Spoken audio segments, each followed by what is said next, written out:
Here are some furniture and architecture terms that you've probably seen, but you don't know what they're called. This is a demi-lune table. It's a half circle table, and if you're trying to buy one of these, just search demi-lune. It will help you a lot. Now in classical architecture, we have what are called dentils. I think of it because they kind of look like teeth, so I remember it like dental. And then you also have egg and dart, which kind of look like eggs in there. Classical architecture has been around since the Greeks and the Romans. Every civilization has been obsessed with classical architecture for so long, which is why in the United States we have a lot of it in our government buildings. So if you go to a government building, look for these pieces. These are making a comeback. These are called turned legs, and specifically this one is a barley twist. These are English, and back in the day, they were having problems with their water being contaminated, and so they would drink a lot of beer, hence the term barley twist. I've seen Studio McGee put these out. There's a lot of designers who are also doing turned legs, so they're very popular right now. Okay, going back to classical architecture, these are called pediments, and specifically in the United States, we have a lot of broken pediments. And now in a broken pediment, a lot of times you'll have urns or things that are in the middle,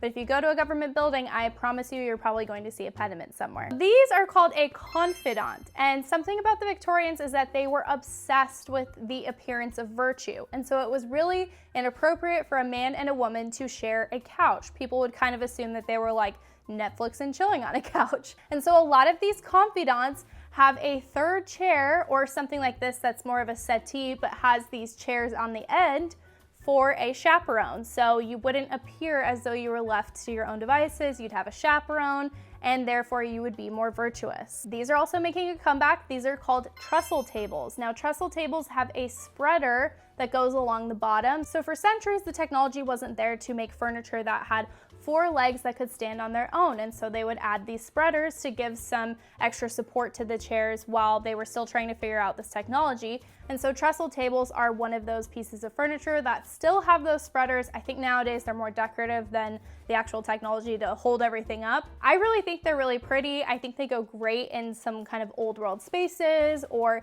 if you're trying to do more like English cottage. I think trestle tables are really great. Anyways, hope you enjoyed these random terms. I've kind of thought about doing like a mid-century modern version, but let me know if you have any questions or if you want me to go over any other terms.